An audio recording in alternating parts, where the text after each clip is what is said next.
Beleza. Então, recomeçando, né? Eu sou o professor Marcelo Manzato, sou professor aí da disciplina SCC 0124, Introdução à Computação para Engenharias. Sejam todos bem-vindos à USP. Espero que vocês sejam muito felizes aqui, né? No curso de vocês, civil, né? De vocês, é isso?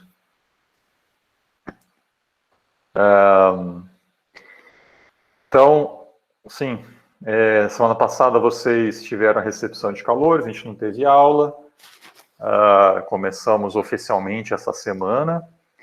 Então, hoje eu vou apresentar para vocês aí o funcionamento da nossa disciplina, versão EAD, por enquanto, né? E vamos tentar aí fazer um bom trabalho aí para que vocês possam aprender o máximo possível aí do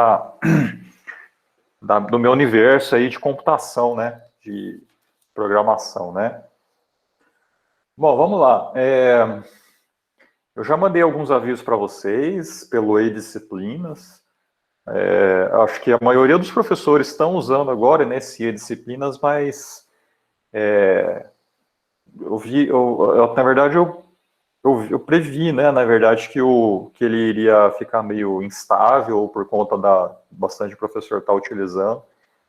Então, eu acabei optando por usar o Tidia, que é esse outro sistema que é parecido, tem praticamente as mesmas funcionalidades e assim, eu tenho utilizado ele já há bastante tempo e nunca chegou a dar problemas sérios, assim. Às vezes dá algum problema, mas para o que a gente precisa, assim, ele é suficiente, né? Então, vocês estão vendo a tela aí, né? Já na página aí da disciplina, vocês receberam, né, um aviso lá, né, um aviso pelo e-disciplinas da URL. Então, ae4.tidia-ai.us.br. Vi que já tem algumas pessoas que conseguiram entrar. Quem não conseguiu entrar, pessoal, tenta entrar aí, né? O login e a senha inicial é o próprio número USP, tá? Para login e senha. Dentro lá do site, vocês vão entrar aqui, ó. Cadê? Vocês vão entrar nessa tela inicial aqui, tá? Aí aqui dentro, vocês vão vir aqui em ferramenta preferências. Deixa eu ver se eu encontro. Acho que é conta, talvez. Aqui em conta, tá? Ó, então, vocês vão entrar aqui em conta. Aí aqui, vocês vão olhar no usuário de vocês, ó, o e-mail, tá? Então, lembre-se de dar uma olhada aqui, ver se confirma se o e-mail de vocês está correto. Porque quando eu mando avisos aqui pelo Tidia, o sistema manda por e-mail para vocês, né? E se vocês não tiverem com o e-mail correto aqui, vocês não vão receber o e-mail, tá? Então, a primeira tarefinha para vocês aí é essa, né? Então, e aí, por que eu estou falando isso? Vamos voltar aqui, ó. Cadê? Turma 2021, participantes. Vamos dar uma olhada aqui, ó. Tem gente que não está com o e-mail correto, ó. Então, por exemplo, a aluna Esperância, não sei se ela está aí. Se tiver, manda um oi aí no chat. Você está sem e-mail cadastrado, tá? Então você tem que fazer isso. O resto, consulta aqui, ó, ver se o e-mail está certo, tá? Tem mais um aluno aqui, ó, o Rodrigo Augusto, tá aí? Se tiver, manda um oi aí. E faz essa tarefinha aí, tá? De cadastrar o e-mail correto aqui no Tidia para poder receber os avisos por e-mail, tá legal? O resto, aí confirma, né, se os e-mails estão corretos, né, de cada um. Professor, desculpa te atrapalhar. Acho que tem um pessoal que veio do SISU, eles ainda não têm acesso ao e-mail USP, então talvez demore um pouco para eles conseguirem ter acesso a esse e-mail. Certo, certo. Tá, bom saber então. Não sei se é o caso desses dois alunos, né? Mas deixa eu ver aqui. A Esperança que chama? Esperância, ela não está aqui ainda. E o Rodrigo Augusto, deixa eu ver. Rodrigo Augusto, isso, tá aí, né? O Rodrigo tá aí, eu tô vendo ele aí. Ô, Rodrigo, dá uma olhada aí no seu e-mail, tá? Lá na tua conta do Tidia, tá bom? E cadastra lá seu e-mail, tá? Aí o resto é só esses dois alunos mesmo, né? E é isso aí, gente. Essa é a primeira tarefinha, tá? Aí voltando aqui na página inicial do Tidia, aqui avisos, vocês vão olhar aqui os avisos que eu mando, tá? Então, normalmente, vocês vão receber por e-mail eles. Aqui em repositório, vocês estão conseguindo enxergar, né, gente? Ou querem que aumente a letra? Pode aumentar um pouquinho se dá. Tá Vamos meio lá. pequeno.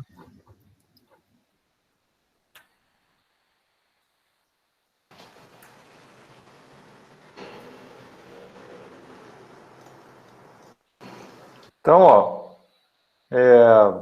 repositório, pessoal, é onde eu vou colocar aqui os materiais. Então, aqui em livros, eu já coloquei alguns livros que a gente vai utilizar na disciplina. Vocês podem baixar eles. Esse último aqui não era para estar aqui, que ele é uma extensão estranha, né? Difícil de... Mas eu tenho a versão em PDF dele, acho que eu vou até remover ele, porque não, tem que ser em PDF, né? Então, mas assim, o principal deles, pessoal, que a gente vai usar, inicialmente é esse aqui, que é a parte mais de algoritmo, mais básica. E esse último aqui, tá, que ele é mais para Python, tá, que é o que a gente vai utilizar aí na disciplina, para programação. E esse outro aqui, ele é um pouco maior, né, então ele é meio que complemento aos outros, tá? Então, em livros, vocês já podem baixar esses livros para consultar. Slides, eu vou colocar os slides, inclusive tem aqui já o slide que eu vou apresentar hoje, eu vou colocar aqui nessa pasta, né? E roteiros, eu vou depois explicar o que são esses roteiros, também eu vou colocar aqui nesta pasta, tá? Então, essa ferramenta repositória para vocês baixarem material. Quadro de notas vão ser as notas, né, que eu vou, dos trabalhos, das atividades que a gente vai cadastrar aqui para vocês visualizarem, né, as notas. Escaninho, pessoal, escaninho é o lugar onde vocês vão colocar o material. Então, por exemplo, quando tiver trabalho,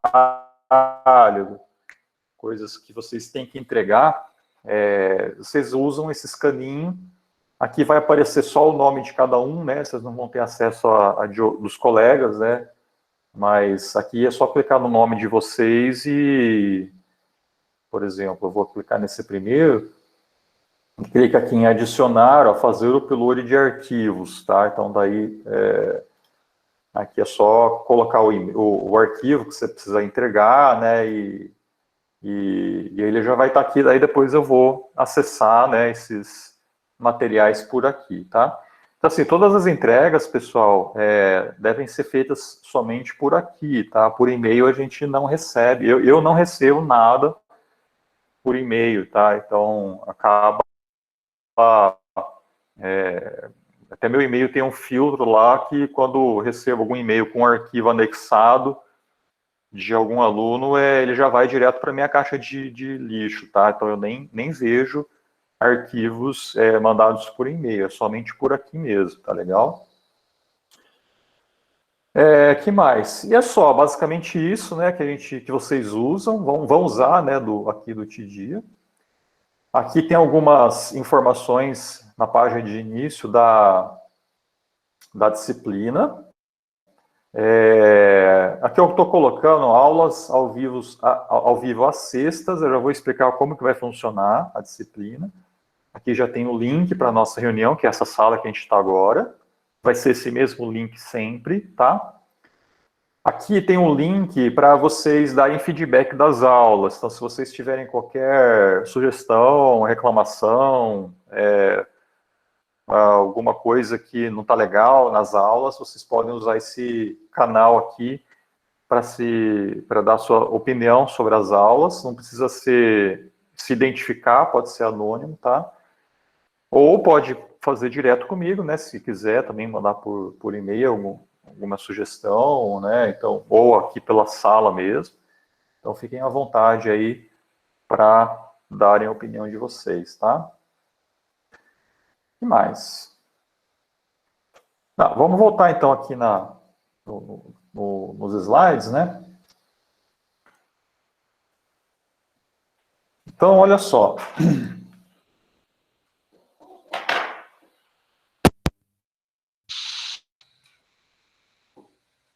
Gente, deu problema aqui no meu microfone. Justo na hora que vai começar a aula, né? Calma aí que eu preciso trocar aqui.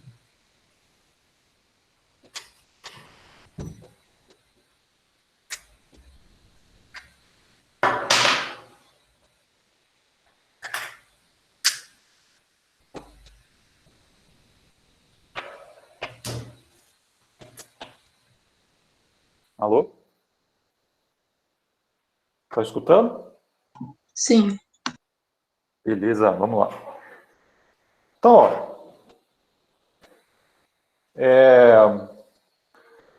então aqui, a gente tem 2 horários oficiais, que é esse horário de terça às 10 e na sexta às 8, tá? Então, como que eu pensei em a gente estruturar a nossa disciplina? A gente vai fazer encontros como esse ao vivo, tá? Apenas na sexta-feira, tá? Hoje, como é o primeiro dia, a gente está se reunindo na terça e vai se reunir na sexta também. Então, mas vai ser basicamente só essa semana, que tem algum conteúdo mais teórico, que é o que eu vou apresentar aí nessa semana para vocês. Mas a ideia é que, a partir da semana que vem, ó, então, a partir da semana que vem, a gente vai ter apenas os encontros aqui na sexta, tá legal? Por que isso? Porque a gente vai fazer um esquema do tipo semi-EAD, tá? Então, na verdade, vai ser meio que semi-remoto, tá? Como que é isso, né? A gente vai ter roteiros que vocês vão seguir para estudar na terça-feira, tá? Então, nessa terça-feira aqui, vocês vão estudar por conta esses roteiros que a gente vai disponibilizar a cada semana. Então, eu vou pegar lá o fim de semana, eu vou mandar para vocês um roteiro, vou colocar lá no Tidia. Vocês vão pegar esse roteiro, vão ler ele, vão ver as instruções, o que tem que fazer, e vocês vão fazer isso na terça-feira, nesse horário, por conta, tá? Então, vocês vão estudar por conta e vocês vão anotar as dúvidas que vocês tiverem, né, nesta semana. E na sexta-feira a gente se encontra para poder fazer exercícios práticos, tirar dúvidas, coisas um pouco mais práticas, tá? Por que isso, né? Porque eu percebo assim que quando eu só falo, os alunos, é muito pouco, né, a quantidade de alunos que acaba prestando atenção 100% do tempo, né? Então, fazendo dessa maneira, eu acho que vai forçar vocês meio que a estudarem por conta própria, logicamente, né, que com o apoio meu e do pai, né, da disciplina, né, o monitor, isso vai ser mais produtivo, né? Então, a gente vai ter esses roteiros aqui, esses roteiros incluem também os vídeos, né, que vocês vão assistir lá no YouTube, vai ter páginas dos livros para vocês lerem, tá? Então vai estar tudo bem detalhado nesses roteiros para vocês seguirem, e na sexta-feira a gente ter esses encontros para tirar dúvida, tá? Então tá aqui, né, a disponibilização do roteiro de atividades no início de cada semana, que vai ter os links para as videoaulas, indicação de trechos de livros, exercícios práticos para vocês fazerem por conta. E aí, na sexta-feira, no horário das 8h10, a gente vai ter essa aula ao vivo, nessa sala, com exercícios adicionais para fixação, tirar dúvidas e outros assuntos aí que são relevantes para a disciplina, tá?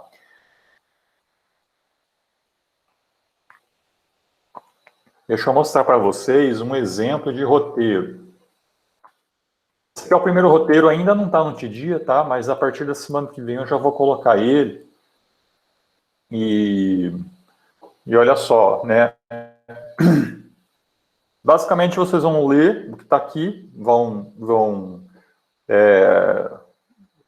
identificar aqui quais são os objetivos daquela semana, daquele roteiro. Um desafio aqui que é uma motivação para aquele tema daquela semana que a gente vai aprender, tá? Depois tem uma orientação de estudos, que é ensino aqui, né? Mostra, orienta, né? O que vocês vão ver em cada material, né? Que precisa ser estudado, tá legal? E até em que ordem. Depois aqui tem os links das videoaulas que vocês vão assistir, tá?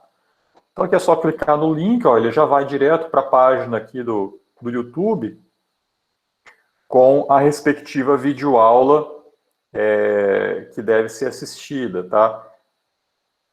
Essas videoaulas, pessoal, elas são da Univesp, tá? Aqui é a Universidade Virtual do Estado de São Paulo, mas as aulas aqui, ó, elas foram feitas por mim, tá? Vocês vão ver que tem minha cara aqui, sou eu que dei a aula. Elas já foram previamente gravadas, mas a gente vai reutilizar essas aulas, essas videoaulas aqui na nossa disciplina também, que são aulas que têm curta duração, né, até 20 minutos, e são bem, assim, sucintas e diretas ao ponto, são bem legais, assim, para poder assistir, tá? Então, são várias videoaulas, assim, cerca de 3 a 4 videoaulas por semana, pode ser que tenha semana que tenha menos, outra semana tenha mais, mas a ideia é que vocês assistam a essas videoaulas naquela semana, respectiva semana. Depois tem os textos que devem ser lidos como complemento às videoaulas, tá? Então não é apenas videoaula que tem que ler também o respectivo capítulo ou sessões, né, do livro. Texto base, pessoal, é o que precisa ler. Agora, texto de apoio quem quiser aprender algo a mais, leia também o que está em textos de apoio. Todas essas informações que eu estou falando aqui, pessoal, tá tudo aqui, tá? Ó, em orientação de estudo. Não precisa decorar nada que eu estou falando agora. Na verdade, está até gravado, mas enfim. Vai estar tudo detalhado aqui para vocês. Depois tem mais algumas outras tarefinhas que vocês devem fazer, tipo recursos didáticos, coisas que vocês podem instalar no computador, né, para tipo o Python, né, para poder estar com o computador de vocês configurado para poder rodar os exemplos, poder estudar, né, no computador de vocês, né, e depois os exercícios propostos daquela semana. Então, naquela semana, no final aqui sempre vão ter esses exercícios para vocês tentarem fazer. E aqueles exercícios que vocês não conseguirem fazer, não tem problema, é só anotar eles. E aí, na sexta-feira, vocês me informem, a gente faz junto, tá? Na sexta-feira, na aula ao vivo, tá legal? Então, isso daqui, pessoal, é a partir da semana que vem, tá? Então, ainda eu vou colocar lá no multidia esse material. E hoje é basicamente, hoje e a sexta-feira é basicamente ver o outro conteúdo aí que eu vou apresentar, tá? Tem gente que levantou a mão aí, pode falar, Luan? Ô, professor, eu, no caso, estou usando o celular, não tenho computador. Como que eu faço? Porque tem que instalar alguns programas e tal. Tem como É, praticar aula assim certinho, mas mesmo que sei lá, seja de outra forma, eu acho que tem sim, viu? Eu acho que depois você... Vou dar uma perguntada pro Lucas, que é o nosso pai, ver se ele encontra alguma ferramenta para você poder programar no celular. Não é o ideal, tá? Pra falar a verdade, mas assim, para pelo menos para testar os programinhas que a gente vai ver aí, eu acho que dá, sabe? Então, eu vou falar com ele, às vezes ele até cria alguma... então, tem alguns aplicativos aí que rodam Python, né? E, inclusive, até o ano passado, né, quando eu dei essa disciplina no começo, né, que era em C, na linguagem C, alguns alunos até usavam o celular também para programar em C, né? Então, para Python também tem, né? E até algum pessoal aí já está sugerindo alguns programas, ó, dá uma olhada aí, tá? E dá para fazer sim, tá legal? beleza, professor, obrigado. Tudo bem? Mais alguma dúvida, gente? Se quiser, pode colocar nos comentários também, que eu estou vendo aqui, tá? Estou acompanhando aqui os comentários também. Deixa eu voltar. Olha só, aqui então a gente tem um programa do curso. Ah, tá, não, César, é só em Python, tá? Em C, não dá tempo, né, de a gente aprender linguagem C junto, tá? Porque C tem bastante coisa diferente do Python, mas assim, falar a verdade para você, a motivação nossa de mudar de C para Python porque Python hoje em dia está muito mais sendo utilizado, tá? Então hoje que meio que está na moda utilizar Python e assim algumas aplicações, algumas organizações, na verdade, ainda utilizam C, mas assim é para coisas um pouco mais específicas que exigem processamento mais rápido, tá? Mas assim, de modo geral, principalmente na área de vocês, de civil, né? Entre outras engenharias também, a linguagem Python ela oferece assim praticamente tudo que você precisa, tá legal? E assim tem diferenças que nem a Camila está perguntando.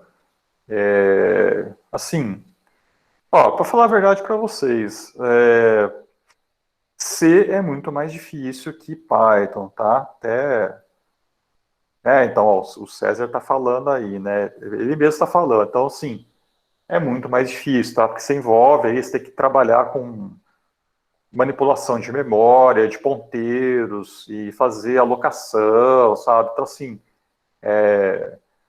não que seja impossível, né? Porque, assim, o que eu falava para os alunos quando eu ensinava em Python, em C essa disciplina? Eu falava assim, ó, vocês vão aprender C, depois para aprender outra linguagem vai ser moleza, vai ser, tipo, mão na roda, né?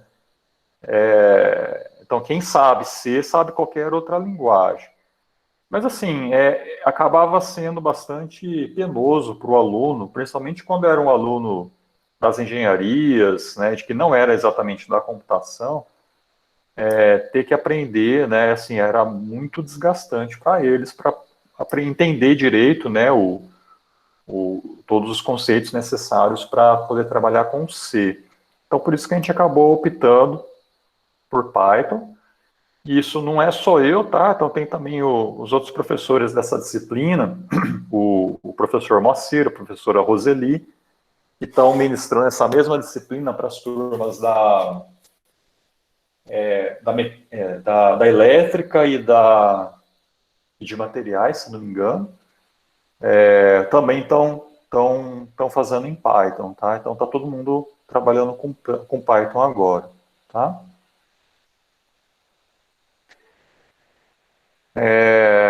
José, o número USP você tentou usar? Número USP para login, para senha?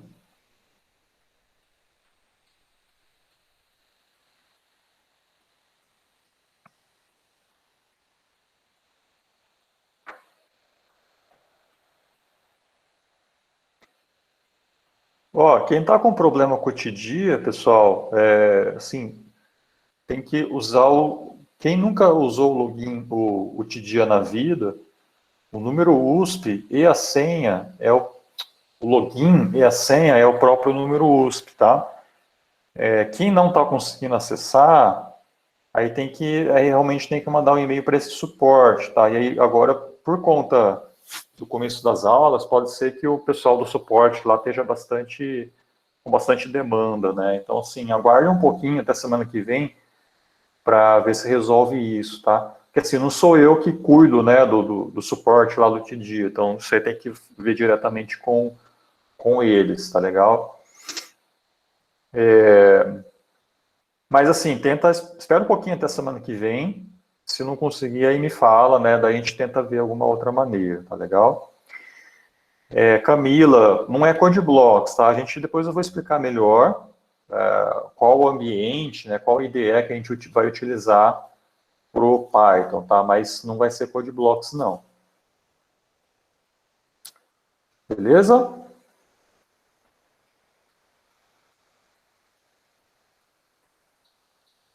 Então tá, vamos seguir aqui. Ó, esse é o programa. Então a gente está aqui no dia 20, hoje, né? Hoje é dia 20, certo? Dia 20. Então é essa apresentação que a gente está vendo, e depois vai ter uma aula aqui falando um pouco do computador. Então a gente vai tentar fazer isso essa semana, com a aula de hoje e a aula da sexta-feira, né? Bom, então daí a partir da semana que vem começam os roteiros. Então repare, pessoal, que eu coloquei aqui as duas datas, ó, 27 e 30, mas na verdade, como eu falei, aqui é terça e aqui é sexta. Como eu falei, aqui é EAD. Então, nesses roteiros é quando vocês vão estudar por contas, tá? Então, roteiros, seguir, né? Tá? Então, seguir os roteiros. Aí, na sexta, que é essa segunda data, é aula ao vivo. Aqui nessa aula, nessa sala. Tá claro? Então, então reparem que, e aí para cada semana, a gente tem um tema. Então, por exemplo, para a semana que vem, que é introdução a algoritmos e a Python, a aula ao vivo vai ser apenas no dia 30, só que esse roteiro vai ser disponibilizado até o dia 26, 25, tá? Uns dias antes. Então, daí vocês vão usar essa aula aqui da terça para poder estudar o roteiro. E aí, no dia 30, a gente se encontra aqui para poder tirar dúvida, tá? Sobre esse tema que a gente viu nessa semana. Aí, na outra semana, é a mesma coisa. Vou liberar o roteiro até dia 3, dia 2. Vocês vão usar dia 4 para estudar por conta, aquele roteiro. E aí, no dia 7, a gente tem um encontro de novo para poder tirar dúvidas sobre esse tema. Tá? Então, aí vai fazendo dessa forma até o final, tá? Até o final do... A gente vai ter aí cerca de 12 roteiros. A gente pretende aí terminar por volta do dia 20, da semana do dia 20 a 23 de julho, tá? E basicamente é isso. O João está perguntando, a aula gravada de terça fica no YouTube? Sim. De hoje, você está falando, né? Dessa terça. Tá sendo gravada e eu vou colocar lá no YouTube, tá? E vou colocar, daí vai ter um link lá no Tidia, tá? Para uma playlist que eu vou colocar lá para a gente poder. Porque assim, essas aulas ao vivo de sexta eu também vou gravar, né? Então daí também eu vou disponibilizar lá no YouTube, para, né, que vai ter as dúvidas para vocês reassistirem, tá bom? E aí só que aí as videoaulas, né, como eu falei aqui no roteiro, elas já estão gravadas, né? Eu fechei aqui. Tem aqui, ó, roteiro 1, tá? Então aí aqui já tem o link, né? E aí é só assistir, tá? Não é no meu canal, tá? Esses vídeos, mas fui eu que dei a aula, fui eu que gravei. Então, assim, ainda sou eu, tá? Só muda o lugar. Beleza? Dúvidas sobre o programa, sobre o funcionamento?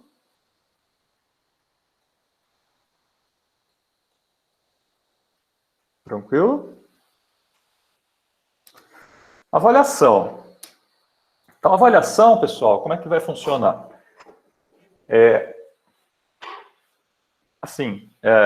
Boa notícia para vocês é que não vai ter prova, tá? Então, sim, por conta de, tipo, tem aluno aí que falou que tá usando o celular, né? Você é complicado, né? Você fazer uma prova usando o celular, né? Então, então é complicado, né? Assim, e o que eu vou fazer, né? Vão ser trabalhos apenas, tá? Na verdade, assim, são dois tipos de trabalho que a gente vai ter.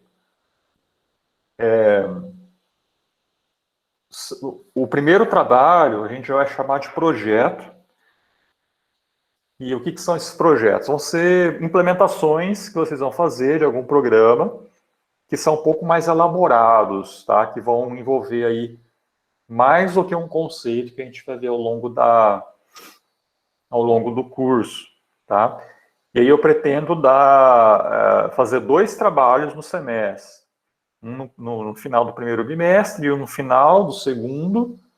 A gente vai formular toda a especificação do trabalho, toda a explicação, o que tem que fazer, tá?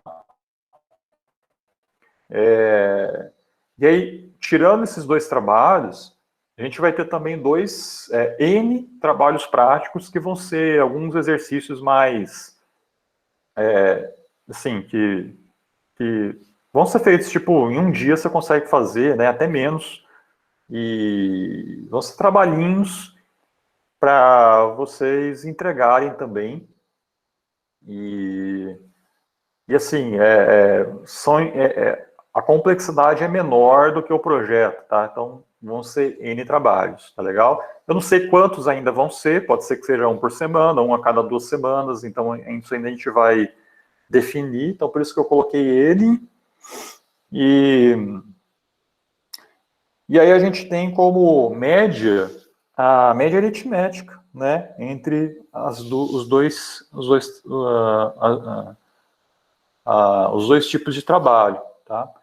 Então, assim, no caso do projeto, a gente tem a média desse projeto vai ser uma média ponderada e dos trabalhinhos vai ser uma média aritmética, tá?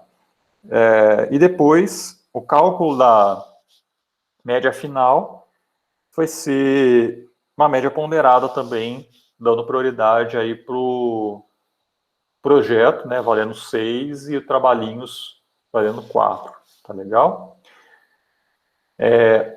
Isso tem que lembrar dessa regrinha que está aqui, tá? Ó.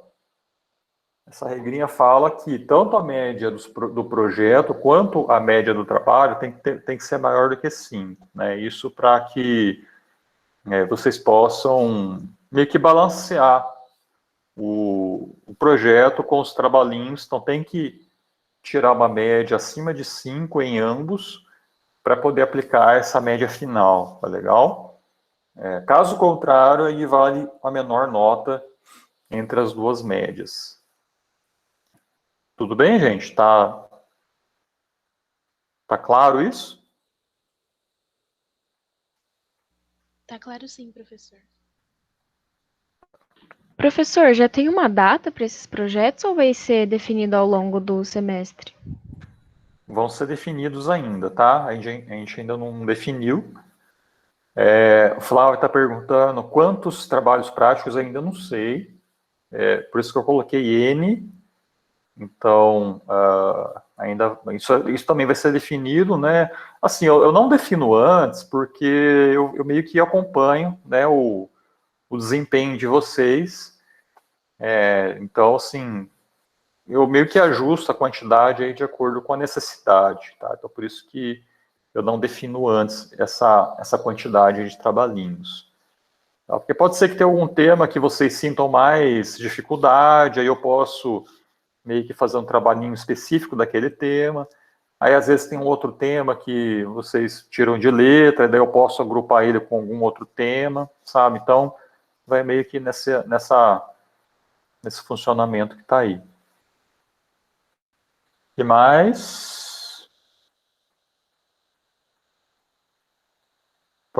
Não tem prova, tá? Isso, e os trabalhos valem de 0 a 10. Tanto os projetos como os trabalhinhos, tá? Cada trabalhinho vale de 0 a 10 e cada projeto de 0 a 10. Beleza? Trabalhinhos são individuais, ninguém perguntou, mas alguém ia perguntar, que eu sei, né? São individuais os trabalhos práticos. E os projetos podem ser feitos em até 2 ou 3 pessoas, tá? No máximo 3. Isso ainda eu vou definir, tá, gente? Ainda não está definido, vai estar na especificação do projeto, mas os projetos, na verdade, é para ser feitos em duplas ou trios, tá? Ainda não sei, mas os trabalhos práticos são individuais, isso é certeza, tá bom? Beleza? Ó, a recuperação da USP, pessoal, é única para todas as disciplinas. Então, essa regra aí, ó, vocês vão ver em todas as disciplinas, tá? Então, assim, é algo que eu só coloco como uma formalidade, mas não tem como mudar isso, aqui não sou eu que defini, tá legal? Aqui a gente tem a bibliografia, então, esse livro aqui e esse daqui de cima já estão no TDIA. E lá no TDIA tem mais aquele outro lá que eu não coloquei aqui nos slides, tá? Mas também é o que está aqui, né? Ó.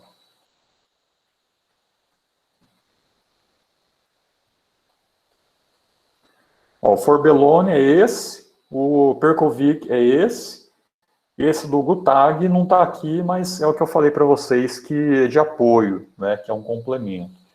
E tem esses outros dois, pessoal, que eles são assim, mais voltados para algoritmos, para a parte mais teórica de construção de algoritmos, não especificamente de Python, nem de uma outra linguagem de programação. Ele é mais para algoritmos, de modo geral, independente da linguagem, tá? Mas assim, esse daqui do Forbellone, ele meio que cobre esses outros que estão aqui, tá legal? Então assim, quem quiser olhar, procurar esses livros aqui, né, o PDF, né, fique à vontade. É que eu não encontrei eles, né, mas quem encontrar, né, pode ficar à vontade aí de utilizar também. Mas esses dois aqui, eles já cobrem boa parte aí do nosso curso, tá? O site da disciplina eu já falei. E aí o feedback também eu já falei. Beleza? Alguma dúvida, gente, sobre a apresentação? Professor, eu tenho uma dúvida. Pode Os falar. livros, eu vi que o segundo, ele tá em inglês? Tá em inglês, esse aqui tá em inglês. Esse aqui, ó, que é em Python, tá? Ele tem, é inglês, inglês. Assim, e esse aqui também, né, tá em inglês, tá? Assim, quem tiver dificuldade para inglês, gente, aí, assim, pode falar com o Lucas, né, que é o nosso pai, a gente pode selecionar alguns outros materiais, umas páginas da web mesmo, em português, para vocês usarem também, tá? Mas assim, a ideia é que vocês meio que treinem inglês também, tá, gente? Que eu acho que vocês vão se formar aí como engenheiros da USP e não saber inglês é complicado, tá? Assim, é meio que necessidade básica, é meio que você precisa comer todo dia, né? Tem a mesma coisa para inglês, né? Você precisa saber falar inglês, pelo menos entender, ler inglês. Para engenheiros, né, assim, é fundamental, tá? Então, assim, quem tiver dificuldades com inglês, procura um curso online, tenta fazer de alguma maneira aí aprender, tá? Que vai ser importante para a vida de vocês, tá? Tudo bem? Mas a gente vai disponibilizar aí algum material em português também. O primeiro, ele é de lógica, de programação, ele está em português, tá? Então, agora, inicialmente, assim, dá para usar ele, né? E para coisas voltadas para Python mesmo, assim, tem milhares de coisas na internet, né? É só saber encontrar o material certo. Isso a gente vai tentar selecionar aí para vocês também, tá? Beleza? Professor, Pode falar. como que vai funcionar a presença? Presença, pessoal. O Google Meet aqui, toda vez que termina a aula, ele manda para mim a relação dos alunos que estavam na aula, que entraram nessa sala, tá? Inclusive, assim, qual que é o horário de entrada de cada um, qual que é o horário de saída de cada um da sala, quem entrou e saiu, tá? Então, tudo isso chega para mim no relatório, depois que eu termino nessa reunião. E eu vou usar isso aí como base, né, para saber quem que está participando das aulas. Mas olha só, na verdade, assim, isso vai ser só na sexta-feira, que é a aula ao vivo, tá? Então, é basicamente na sexta-feira que vocês precisam se preocupar aí em comparecer naquele horário. Porque na terça-feira, como eu falei, vão ser roteiros que vocês vão estudar por conta. Então, se você não conseguir estudar aquele roteiro na terça às 10, você pode pegar outro horário para estudar, tipo à noite, à tarde, alguma janela que vocês tenham de horário, né, que não tenha outra disciplina, vocês usam para estudar o roteiro, tá? Mas o horário fixo nosso mesmo vai ser na sexta-feira às 8.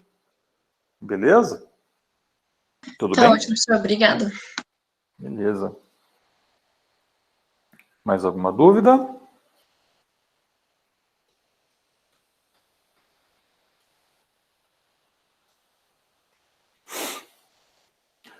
Então vamos lá, vamos começar, né? Vamos começar aqui. Então, pessoal, como eu falei, né? Essa semana a gente tem esse conteúdo aí à parte, que é mais uma introdução à área de computação, e por isso que não tem roteiro para essas aulas, tá? Vamos lá. A gente vai ver aí algumas coisas básicas, tá? De computação. Isso vai ser útil depois, na hora de a gente começar a aprender a programar e começar a instanciar isso aí para Python, tá? Então, começando aqui com um termo informática que tem tudo a ver com computação, né? Então, informática é uma palavra que ela meio que agrega a informação automática, tá? Então, informação automática, você juntando, vira informática. É daí que surgiu o termo. E o que é isso, né? É você gerar informação de uma maneira automatizada. Ou gerar informação de uma maneira de tratar dados, gerando algum conhecimento, gerando alguma coisa que vai ser útil para a sociedade, para o usuário, né? E aí cabe à informática a tarefa de coletar, tratar e disseminar os dados, né, gerando a própria informação. Então, assim, existe uma diferença entre dados e informação, né? Enquanto que dados é uma coisa crua, né? Um monte de número, um monte de coisa ali que está meio que misturado. O que a computação faz? Ela pega esses dados, processa e gera algum tipo de informação, alguma coisa útil para as pessoas. Por exemplo, você tem um monte de satélite, um monte de sensor aí espalhado, né? Que coleta variações de pressão atmosférica, de temperatura, de umidade. Então, assim, são um monte de dados que, assim, tá tudo meio que ali agregado, misturado, né? E o que você pode fazer com isso? Você pode, por exemplo, aplicar num programa, né, numa aplicação, que vai receber comentário desses dados e vai gerar, por exemplo, a previsão dos próximos dias. Se vai chover, se vai fazer sol, né? Então, assim, você pega os dados, processa e gera uma informação, uma coisa que vai ser útil para as pessoas. Uma coisa mais simples, né? Por exemplo, você tem um monte de nota de aluno, aí você quer, por exemplo, calcular ou encontrar qual que foi o desempenho geral daquela turma. Então, o que você pode fazer? Você pode criar um programa que vai receber como entrada todas as notas desses alunos. O programa vai gerar uma média de notas, pode, por exemplo, calcular um desvio padrão, né, uma coisa assim, e vai gerar como saída a informação, que seria a média, o desempenho daquela turma. Tá? Então, assim, é isso que a computação faz, né? Tá, ó, então você tem aqui o teu computador, processamento, né? Então aqui você tem os programas que recebem como entrada os dados e gera como saída uma informação, tá? Entenderam a diferença entre dado e informação? Beleza? Bom, algumas modalidades de computadores. Então, a gente tem aí várias classificações. Não sei, você tem quantas características de operação. Então, assim, você tem computadores analógicos, computadores digitais. Hoje em dia, assim, a maioria dos computadores, os PCs, são digitais. Mas você tem, por exemplo, equipamentos que fazem um processamento analógico dos dados, né? E isso não deixa de ser também algum tipo de computador, né? Algum tipo de processamento que é feito, tá?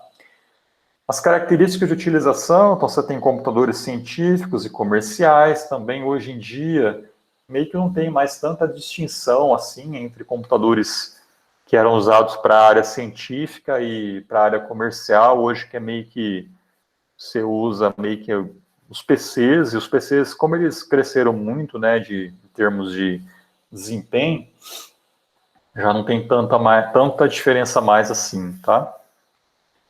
E quanto às características de construção, então assim, meio que desde os primórdios da computação, que tinha lá a primeira geração, a segunda geração, que usavam, por exemplo, os computadores valvulados, que usavam válvulas, aí até o surgimento dos transistores, aí depois os circuitos integrados, aí depois foi até meio que gerando ali os computadores pessoais, até, né, mais recentemente os computadores móveis, né, portáteis, né, como os tablets, celulares, né. Então meio que foi definindo, né, essas gerações aqui para poder meio que diferenciar uma era de outra era, tá? Eu não lembro ao certo aí o que é cada uma dessas gerações. Eu sei que, por exemplo, a primeira geração eram os computadores valvulados, a segunda, se eu não me engano, eram os transistores, a terceira eu acho que eram os circuitos integrados, a quarta e a quinta eu já não lembro muito bem a distinção, tá? Mas é toda uma era aí, uma época. Quem tiver interesse, pessoal, de saber um pouco mais da história da computação, logicamente que não dá agora, né, mas quando voltarem as aulas, as atividades presenciais, aqui no ICMC, né, aqui da USP, tem um museu da computação. Então, quem tiver interesse em ver como que eram os computadores antigos, podem vir aqui no ICMC e visitar o museu, né? É bem legal, assim, dar uma olhada lá nos computadores gigantescos que eram usados antigamente. E é legal, vale a visita. Tá? Não agora, porque agora está fechado, mas quando voltar, é uma atividade aí que vocês podem fazer como algo mais cultural, né? Tá? Então, olha só, aí a gente vai meio que focar nos computadores digitais, né? Então, eles são capazes de executar sequências de operações, e a gente tem dois tipos de operações que podem ser feitas. As operações aritméticas, que é soma, subtração, multiplicação e divisão, e operações lógicas, que é meio que comparação entre dois sinais, tá? Esses sinais, na computação digital, né, consiste em ausência ou presença de corrente elétrica. Então, por exemplo, quando você abre um computador, que você tem lá um monte de fio passando ali dentro, um monte de circuito, aquilo lá é sinal elétrico que acaba percorrendo, né, por entre aqueles sinais. E como que o computador diferencia um número, ou como que ele diferencia uma informação de outra informação? É por meio da presença ou ausência de corrente elétrica, tá? E quando é ausência de corrente, ele usa o dígito 0, né? E quando é presença de corrente elétrica, ele usa o dígito 1. E aí, né, onde surge a ideia de bit, que depois surge a ideia de byte, tá? E depois surge a ideia de você ter, por exemplo, sistema binário, tá? E aí vai meio que seguindo aí nesse caminho aí até, né? Assim, então a gente vai ver um pouquinho, né, todo esse caminho aqui, tá? Então vale a pena, né, a gente entender aí os primórdios das coisas, né, o funcionamento básico do computador, tá legal? E basicamente, pessoal, todos os programas que a gente roda, né, no computador, eles se traduzem em conjunto de operações desses dois tipos que estão aqui.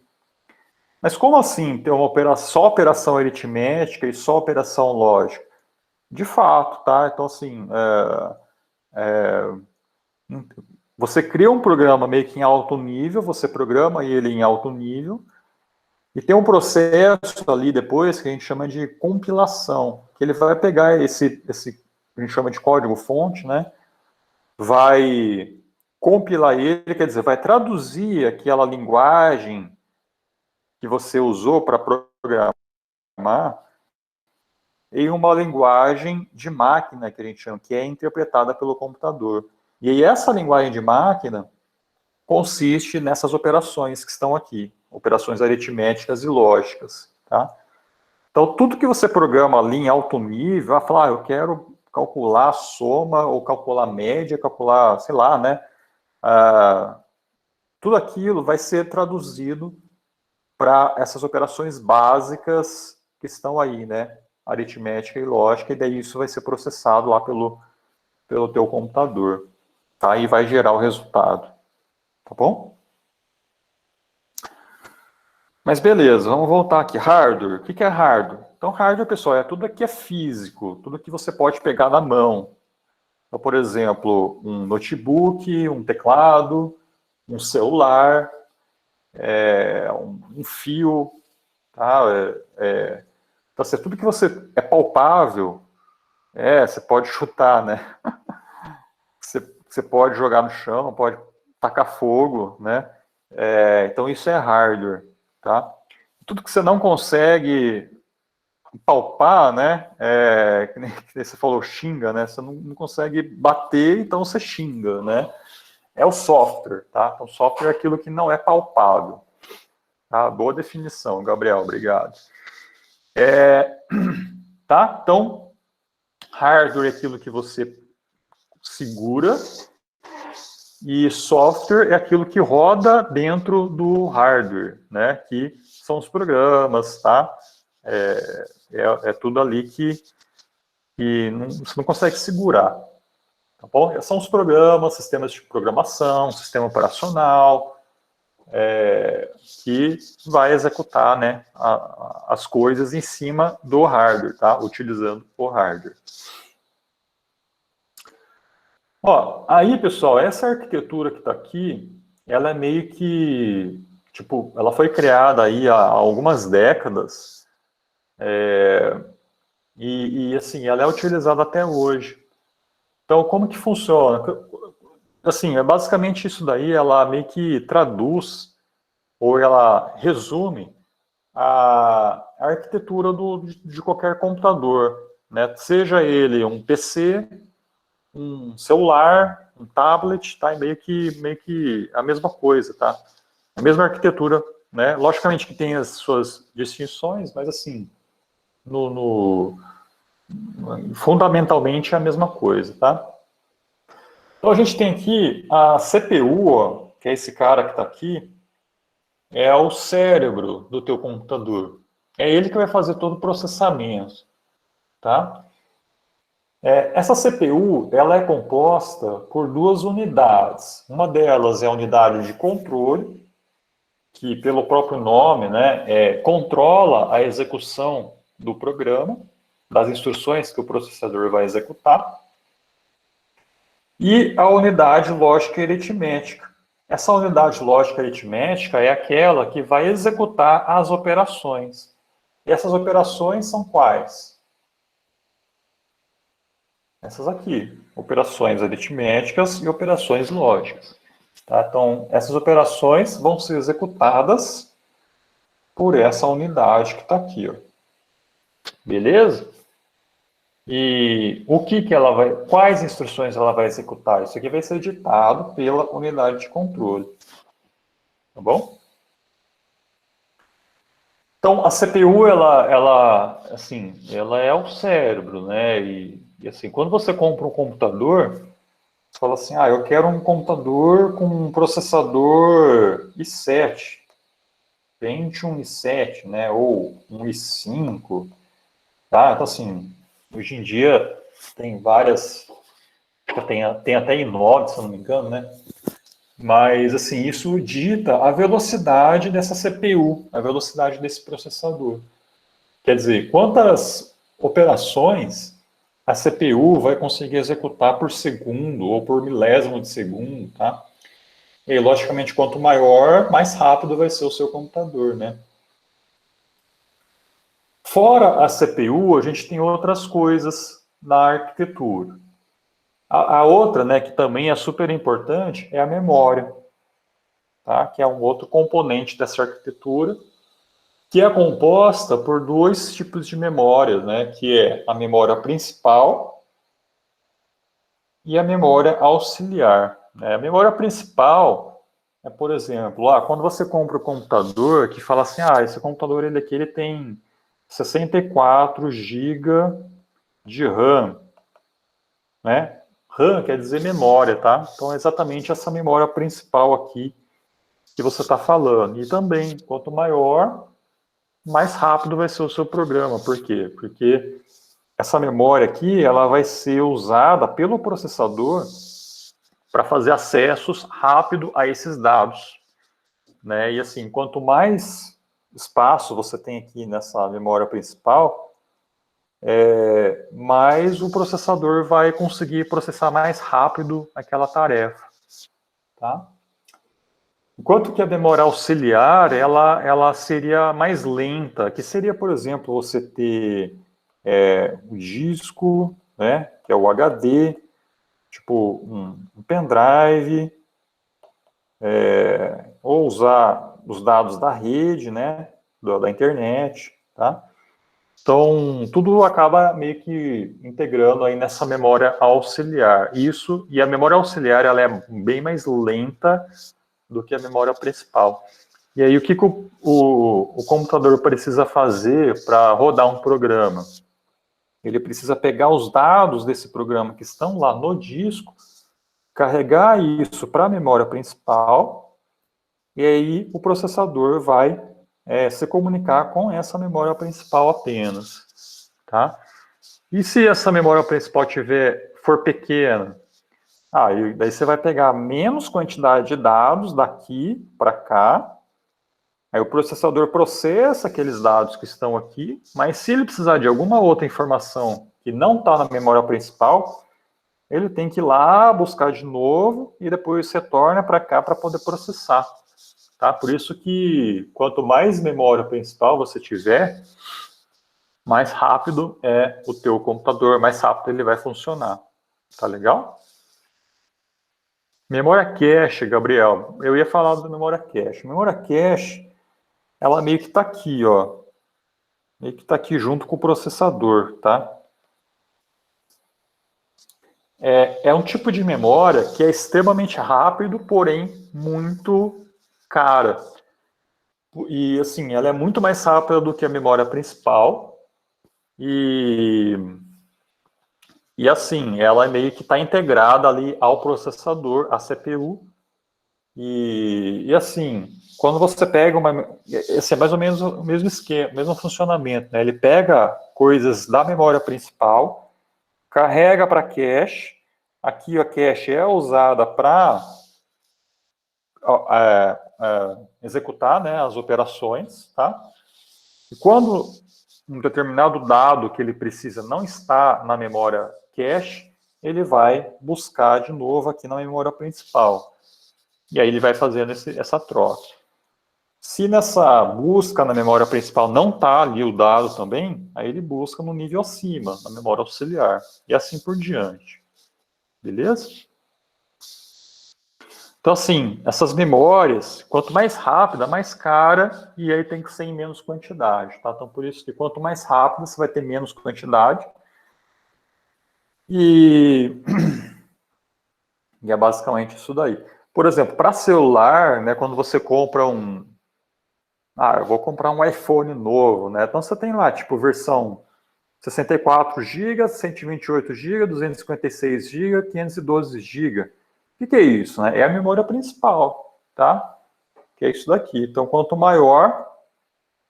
Desculpa, não é a memória principal, não. É a memória auxiliar, né? Que é quantidade de dados que você, tipo... eu posso armazenar celular 1000 fotos. Tá? Então, na verdade, é a memória auxiliar que você está comprando a mais, tá? No caso do iPhone, né? Tudo bem? Bruna, por que o número de memória é sempre dobrado, 16, 164? Isso aí também tem a ver com o sistema binário, que eu vou falar daqui a pouco, tá? Que o sistema binário acaba... você ter esses múltiplos, essas potências de 2, né? Então, 2 elevado a x vai te dar esse valor aí, tipo 2, 4, 8, 16, 32, 64, 128, 256 e assim por diante.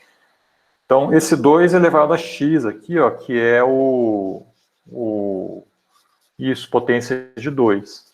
Tá? Que é o sistema binário, tá? Então, a gente vai ver que o sistema binário ele vai usar bastante isso, e aí, por conta disso, que isso dita a quantidade de memória, tá? Memória da placa de vídeo, César, tem a ver, assim, ela estaria aqui, ó, unidade de saída, tá? Então, assim, é mais um componente do hardware, que é unidade de entrada e unidade de saída, né? Então, unidade de entrada seria, por exemplo, o teclado, o mouse, microfone, tá? E saída seria o quê? O monitor, o som, né? A caixa de som, né? Então, quer dizer, impressora, tá? Então, são todos periféricos, né? São componentes que são usados para o usuário se comunicar com o computador. Seja ele inserindo dados no computador, por meio da unidade de entrada, ou sendo informado das informações, dos dados, por meio da unidade de saída. E você perguntou da placa de vídeo. Na verdade, a placa de vídeo, ela teria, dentro da unidade de saída, você teria aqui, né, tipo, um componente para o vídeo, né, para o monitor de vídeo, e aí você teria aqui meio que uma placa para poder fazer essa comunicação direta com o seu monitor, tá? E aí essa placa aqui, ela pode ter, tipo, memória própria, pode ter processamento próprio, no caso das GPUs, né? Por exemplo, você tem um jogo, né, esse jogo exige que você tenha uma placa de vídeo extremamente potente, com GPU, para poder processar o gráfico, né, daquele jogo. É exatamente essa placa, né, que você instala, né, no teu computador, e aí a CPU acaba delegando esse processamento desses gráficos para a GPU, para a placa de vídeo, tá? Enquanto ele pode se preocupar com outras tarefas, né? Tá? Então, esse aqui é onde se encaixa na arquitetura as placas de vídeo, tá? Isso, é como se fosse uma segunda CPU dedicada somente ao vídeo, exatamente isso. Exatamente isso, tá? Camila, professor, o que é SSD? SSD, Camila, tá aqui, ó, memória auxiliar, tá? SSD é como se fosse um disco, tá? O HD, então, você já ouviu falar de HD? Né? Então, assim, o HD é o hard disk, né? Que é o seu disco da tua máquina, né? Tipo, no caso do celular, um celular de 64 GB é o HD daquele celular. O HD entre aspas, tá? Porque o HD, na verdade, ele é um disco de fato, tá? Então, meio que você tem um disco e aí você tem uma agulha aqui que vai ler ou escrever os dados nesse disco, tá? Então, isso daqui é o HD. Agora, o SSD, ele é uma versão melhorada do HD, quer dizer, ele não usa mais esses componentes físicos aqui, como disco, como agulha, ele usa simplesmente circuitos ali internos para poder armazenar os dados, e isso vai ser extremamente mais rápido do que o HD, tá? Então, por exemplo, quando você vai comprar um monitor, um notebook, hoje em dia os notebooks eles vêm já com SSD, né? E aí até fala assim, é melhor você instalar o sistema operacional no SSD. E por quê? Porque daí o sistema operacional, né, o Windows, ele vai carregar muito mais rápido do que se fosse pelo HD, tá? Beleza?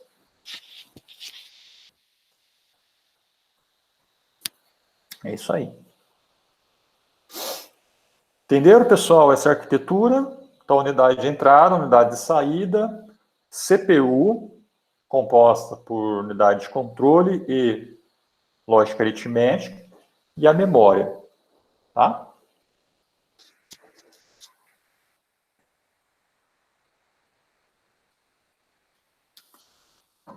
Vamos lá. Ó, a gente vai ver um pouco mais de detalhes aqui, né? Mas assim, eu vou tentar passar mais rápido, porque eu já falei meio que tudo naquele slide lá, tá? Bom, antes a gente vai ter que falar um pouco mais detalhado aqui dessa parte da memória, dos bits e bytes. Então vamos entender o que é isso, ó. O que é um bit, pessoal? Então, bit foi o que eu falei para vocês, né? É ausência de corrente elétrica ou presença de corrente elétrica, tá? 0 ou 1, tá? Bom, quando a gente agrupa vários desses bits, basicamente em 8 bits, né? Quando você tem 8 bits agrupados, você chama isso de byte. Tá? Então, ó, o byte é composto por 8 bits. Tá? Então é meio que assim, né? É como se você tivesse lá no teu internamente no teu circuito, nos seus circuitos, né, no teu computador, você tivesse um barramento, tá? Então ligando, por exemplo, eu estou ligando aqui a minha CPU na minha memória, por exemplo, tá? Então imagina aqui, né? Isso aqui é exatamente esse barramento que está aqui, ó. Tá? Essas duas flechinhas aqui, ó, memória e CPU, seria isso que eu desenhei aqui, tá? E aqui dentro eu teria algo assim, né? Eu teria vários circuitos, vários fiozinhos juntos, né, integrados aqui nesse barramento, tá? E aqui dentro, se a gente fizesse um corte aqui, ó, você veria algo assim, né, ó. Então são vários circuitos. Cada quadradinho desse é um fiozinho que vai carregar o sinal, quer dizer, uma corrente elétrica que pode ter a corrente ou não ter a corrente, tá? Então, por exemplo, aqui nesse aqui pode não estar carregando a corrente, esse aqui pode ter corrente, esse aqui pode não ter corrente, esse pode ter, pode não ter, pode ter e ter, tá? E é exatamente o conjunto dessas informações que vão ser processadas pelo computador para poder identificar alguma informação, tipo um número, né, um caractere, uma letra, tá? E assim, a quantidade desses fiozinhos depende da arquitetura do teu computador, tá? Então, você tem computadores de 32 bits, que são um pouco mais antigas, e hoje em dia a gente tem arquiteturas de 64 bits, que é o mais utilizado atualmente. O que quer dizer isso daqui, né? É a quantidade de fiozinhos desses que passam nesses barramentos, tá? Então, hoje em dia, a maioria dos computadores já são 64 bits. Quer dizer isso? Quer dizer que você tem 64 fiozinhos desse aqui, ou seja, né, 64 caminhos desse que pode passar corrente ao mesmo tempo. Tudo bem? Nicolas, os bits do sistema operacional dependem da quantidade de memória. Na verdade, é o contrário, tá? Assim, depois eu vou explicar melhor isso, mas assim, os bits é o que vão ditar a quantidade de memória que você pode ter, tá? Porque isso tem a ver com o endereçamento de memória, tá? É o contrário. Depois, mas isso aqui, assim, eu não vou explicar agora, porque senão a gente vou dar nó na cabeça de vocês, tá? Mas, na verdade, é o contrário, beleza? Mas tem relação, sim, entre as duas coisas. Então, olha só, pessoal. Enquanto que aqui, né, eu falei que são 64 bits, mas, assim, não precisa se preocupar com isso agora, né? Eu só falei isso para poder mostrar para vocês o conceito de bit, né? O que é ausência e presença de corrente. Mas, assim, um byte, ele é composto por 8 bits, tá? Então, assim, na verdade, nesses barramentos aqui de 64 bits, você vai ter 64 dividido por 8, vai te dar aí, quanto?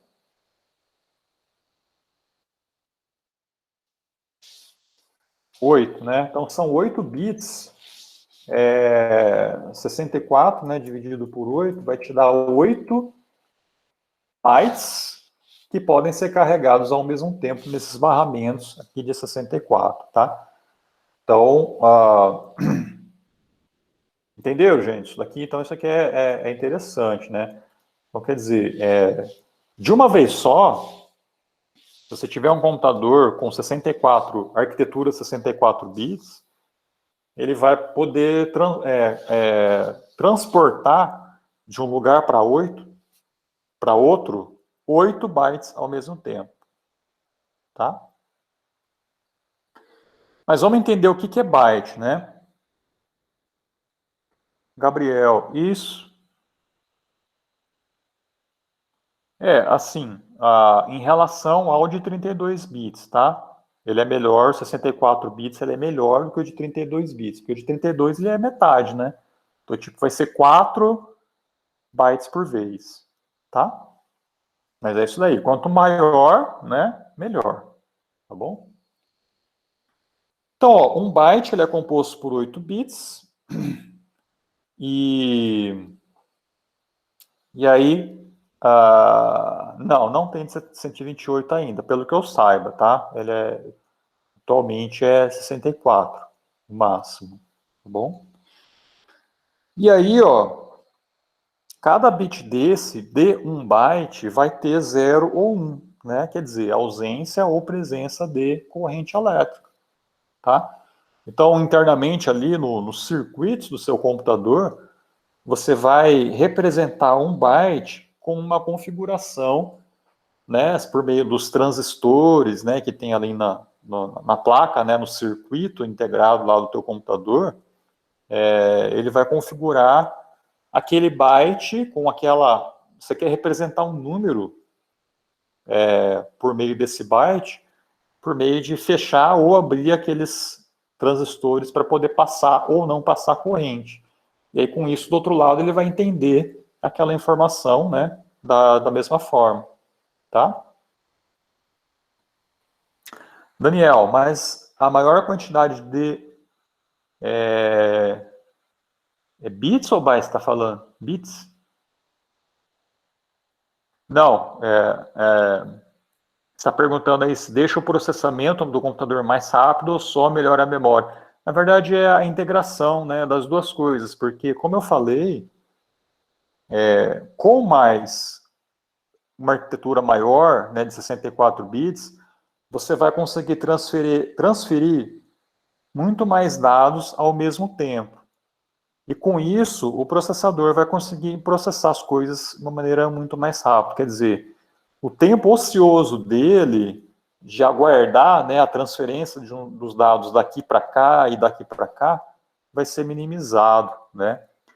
Então, assim, logicamente que ainda você tem o tempo do processador, né, que também, nem você fala, você tem um computador de 64 bits, mas dentre os computadores de 64, você tem o i3, você tem o i5, você tem o i7, e as várias versões dos processadores, né? Então, assim, não é só o barramento, a arquitetura que interfere, também você tem o processador, né, a velocidade do processador, você tem a quantidade de memória principal, que é em RAM, né? Então, assim, é tudo meio que em conjunto trazem a melhoria da eficiência, tá? Não adianta nada você ter um computador aí de 64 bits, mas ter um processador aí, tipo, de 10 anos atrás, né? Tá? Então, é meio que o conjunto que faz a força, né? Beleza?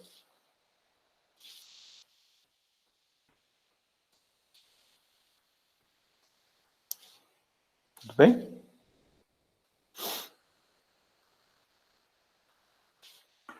Vamos lá. Então, dado que a gente tem essa representação aqui, como representar um número? Como que a gente usa isso para poder transportar, por exemplo, um número da memória para a CPU ou da CPU para a memória, né? Então, é isso que a gente vai ver. Então, pessoal, para fazer isso, entra o sistema de numeração binário, tá? Que é o sistema que o computador usa exatamente por conta, né, dessa ideia de ausência ou presença de corrente. Então, você tem apenas dois estados, né, 0 ou 1. Então, assim, você tem sistema binário, a gente pode dizer que você tem dois símbolos, 0 e 1, para poder representar um número. Já no sistema decimal, que é o que a gente está acostumado, a gente tem quantos símbolos? 0, 1, 2, 3, 4, 5, 6, 7, 8 e 9, né? Certo? São os símbolos diferentes que a gente usa para representar um número. Então, enquanto que aqui a gente tem 10 símbolos, aqui a gente tem 2 símbolos. E assim, como você faz para representar um número que esteja fora desses 10 aí? Quero representar o número 11, por exemplo. Então, 0, 1, 2, 3, 4, 5, 6, 7, 9. Quando chega a 9, você não tem mais, né? Tipo, eu estou 7, 8, o 9. Aí eu quero representar o 10, né? O 10, você não tem um símbolo específico para ele. Então, o que você faz? Você começa a fazer combinações, né? Você vai combinar o segundo com o primeiro. Então, vira 10. E aí continua. O segundo com o segundo com o terceiro, né, que é o 2, o segundo com o próximo, o segundo com... Tá? Então aí vai seguindo. Tá? E a mesma coisa para o sistema binário. Né? Então, por exemplo, eu quero representar o número 0, você usa o próprio 0. Eu quero representar o número 1, eu uso o 1. Eu quero representar o número 2, eu não tenho mais símbolo. O que eu faço? Eu aplico a mesma ideia aqui, né, do sistema decimal, eu aplico a mesma ideia lá no sistema binário. Quer dizer o quê? Que eu vou começar a combinar os números. Vou pegar o segundo e combinar com o primeiro. Então, o 2 vai virar 1, 0. Tá? O número 3 vai virar 1, 1.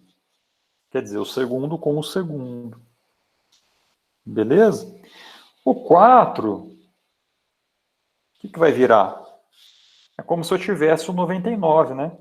Tipo, 99 no sistema decimal, aí não dá mais para você fazer combinações de 2 símbolos, tem que usar 3 símbolos. Então vira 1, 0, 0. Então aqui eu vou usar também 3 símbolos, né? 3 algarismos, na verdade, né? Com 2 símbolos, que seria 1, 0, 0. E aí vai indo, né? Tipo 5, 1, 0, 1, 6, 1, 1, 0, né? 7 vai ser 1, 1, 1, e aí vai seguindo adiante. Beleza? Tudo bem, gente? Tranquilo?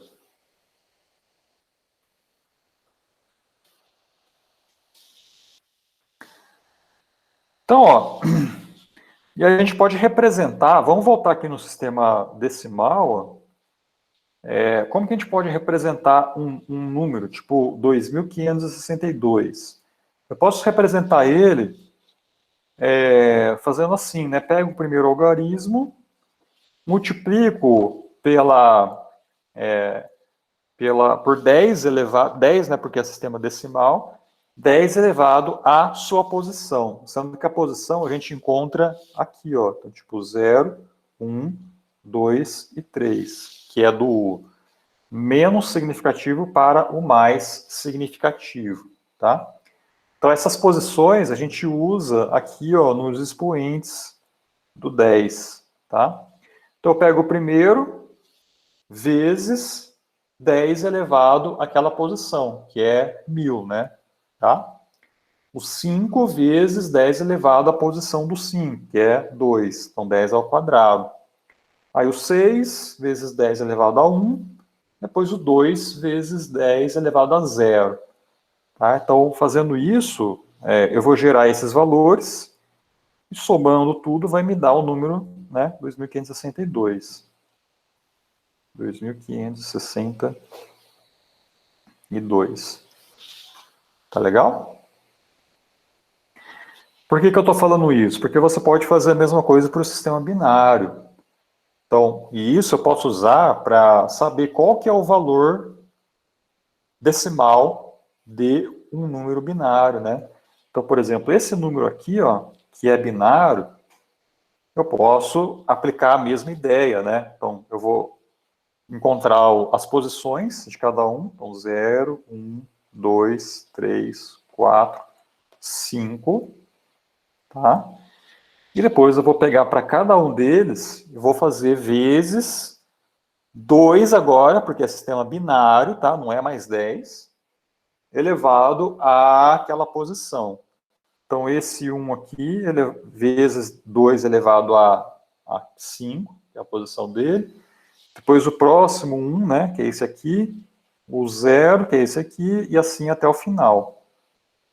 Tudo bem?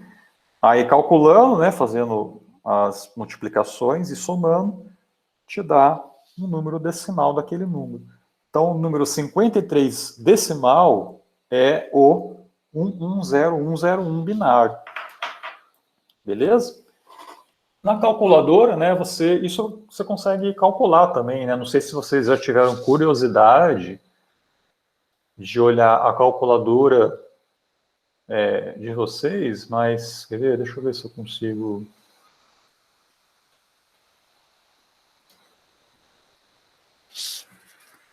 Não. Não é isso, peraí. Opa.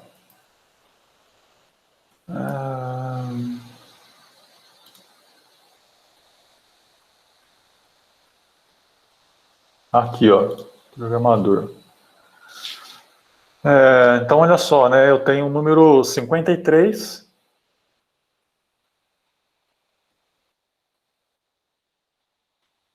Não sei se vocês vão conseguir enxergar, ó, mas está aqui, ó, binário 110101, tá? Que é exatamente o que está aqui, ó, número binário, tá?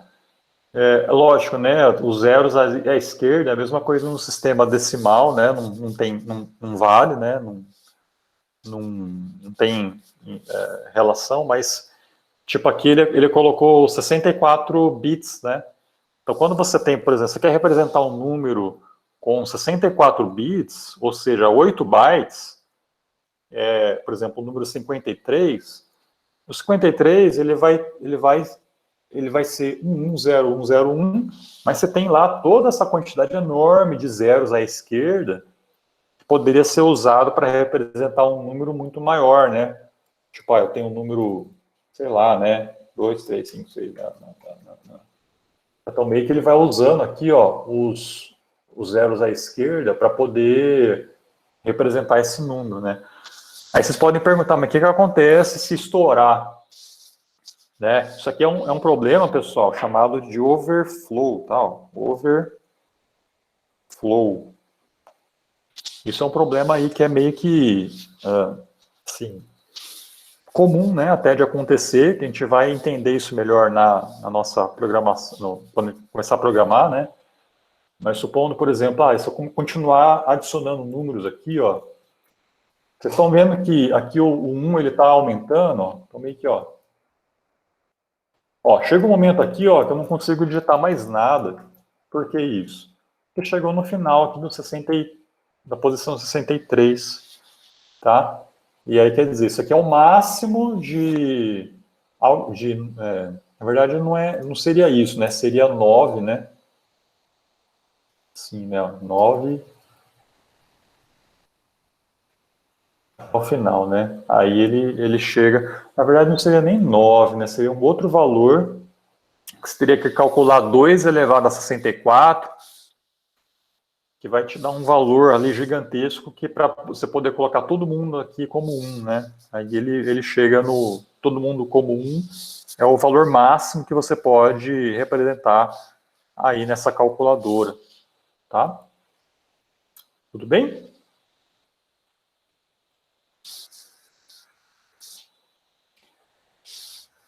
Joia, gente?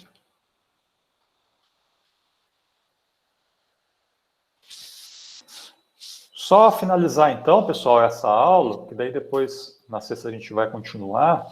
Ô, professor, posso tirar uma dúvida rapidão? Vou falar.